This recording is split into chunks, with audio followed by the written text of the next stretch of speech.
The last video of the week, even though this is only going through one day. As I've alluded to on the previous couple of videos, Thursday is just going to be going through different hormones and what they do. And like I said, I don't know that it adds real benefit for me to basically read off the slides. It's a little anatomy-ish, that would be, because it's a lot of memorization. There are 4 things you need to know for each of the hormones, and I think I cut it down to a list of 20. And so that's what we're going to do with that. So we're going to end the videos by talking about stress and really how hormones affect stress and that sort of thing.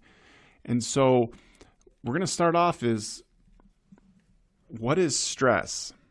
So I want you to think for a minute, a definition of stress. And so stress, kind of a textbook answer is, my clicker's not working all of a sudden, so I apologize for that. Here we go. Non-specific stimuli that disturb homeostasis and elicits a stress response. So to put that in words, or in easier words, more simpler terms, it's something that gets us out of homeostasis. That's stress. And when we talk about dealing with stress, we call it the general adaptation syndrome. And within this general adaptation syndrome, there are 3 phases. We've got the alarm stage, the resistance stage, and the exhaustion stage. So the first one is the alarm stage. So this occurs really when we first get out of homeostasis, or when that stressor is encountered. Okay, generally speaking, and kind of depending on the type of stress, we activate the sympathetic nervous system by releasing epinephrine and norepinephrine. Remember, we talked about that a couple of weeks ago. The nerves generally release norepinephrine. The adrenal gland releases mostly epinephrine. And what we're doing is we're preparing for a fight or flight. Now, this isn't to say we're getting ready to run away from our problems. There would be people that have probably taken a psychology class or something to say that's the last thing you should do. I've never taken a psych class, so I'm not sure. But just kind of that idea. So increased blood pressure, increased blood glucose, like we're going to do what we need to do. Okay, and once we get through the alarm stage, if that stressor is still available or still around, we go into the resistance stage. Okay, and so now we're starting to have a stress that's more prolonged. Okay, and so we've got these elevated levels of sympathetic nervous system, but we're trying to counteract that to some extent, and so we increase the activity of the parasympathetic side. So this is one of those times where we actually increase the level of both the sympathetic and parasympathetic. And so yes, we have the sympathetic effects, they're just minimized or lessened because of the parasympathetic side. Ultimately, we're trying to bring the body back into homeostasis. And so if we haven't done that initially, or with our first response, that's what we're trying to do still. But it's not going necessarily well. All right. Because what's happening is, instead of being on high alert, now we're starting to repair things. And depending on the stress, that might be what has to happen. Maybe it's not, and so we get rid of it. But if we go in that state of repair, we're in the resistance stage. But if we stay in that resistance stage too long, we reach the exhaustion stage. And I love this picture. It's one I found online. It's not any of my kids or anything. But I've seen this and I felt this and that sort of thing. And many of us have experienced this, right? Especially at the end of the semester, especially fall semester, where we don't get a break at all really until Thanksgiving. And then you could also say at the end of the school year, where you've just been, we've gone hard for 32 weeks out of, 40 or whatever it is. And so everybody's tired. Professors are tired, teachers are tired, students are tired, spouses, parents, family, everybody's tired, right? And so now again, remember, this is with homeostasis.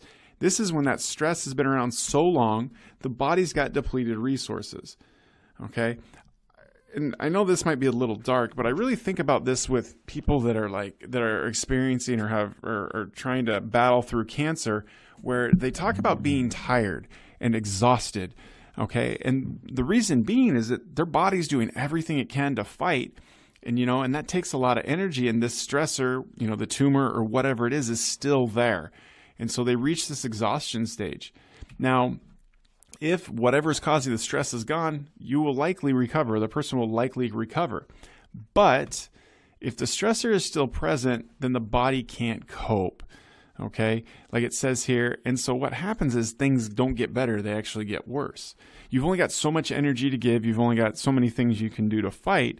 And so if if you've given all that you can give and it's still there, that stressor's still there, then things start to go from bad to worse. And the hormone that's really responsible for this exhaustion stage trying to help us out is cortisol. So if we look at this schematic here, and I realize that there's a lot going on, but we've got short-term stress right here. And if you notice, this is kind of the initial fight or flight. And we talked a little bit about this at the end of week 3. We're going to talk a little bit more about this at the end of week 9 when we talk about blood pressure control. But we've got increased heart rate, increased blood pressure. We're breaking down glycogen, converting it to glucose. We're increasing the size of our airways. We're increasing blood flow to our muscle, decreasing the digestive system, that sort of thing. But as this stress stays around, then we have different kinds of changes. And so instead of altering short-term controlled blood pressure, really what we're doing are things that alter long-term controlled blood pressure. And we'll talk about that, I believe it's week 12 actually. Okay, and so our kidneys, with the help of aldosterone, vasopressin, cortisol, that sort of thing, we end up holding on to sodium, which causes us to hold on to water. So we increase our blood volume and our blood pressure. And then the other thing is we're continuing to increase blood glucose, but with the hormones that are being released, it comes at a cost. We're trying to divert all of available energy to fighting this stress. And in doing so, we suppress our immune system. So cortisol actually reduces our immune system, okay? Because we don't want to spend that energy fighting infection. We want to spend that energy fighting off whatever's stressing us, okay? And I'm not necessarily talking about the worry that we think about. Okay, so just kind of words to recap. Short-term stress, epi and norepi are the hormones that we release. Basically fight or flight. This is the same type of thing, like what happens if you see a bear? Okay, so that sort of thing. And you could kind of look at this as like a Hunger Games type of thing. Don't know why this just came in, but they all start at the same spot, and then the horn or whatever that sound is that started, they go. And just imagine if you're in that situation, terrible situation, by the way, but there you go. You're off. You're trying to, get supplies or get out of there.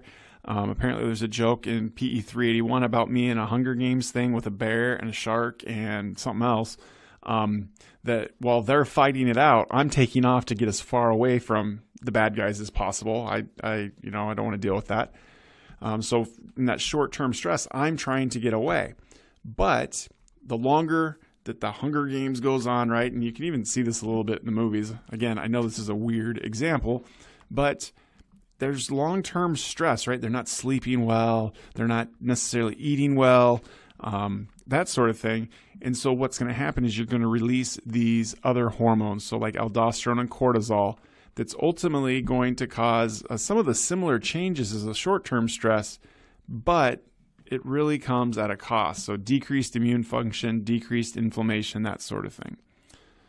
And with that, we are done with the endocrine system, at least the videos.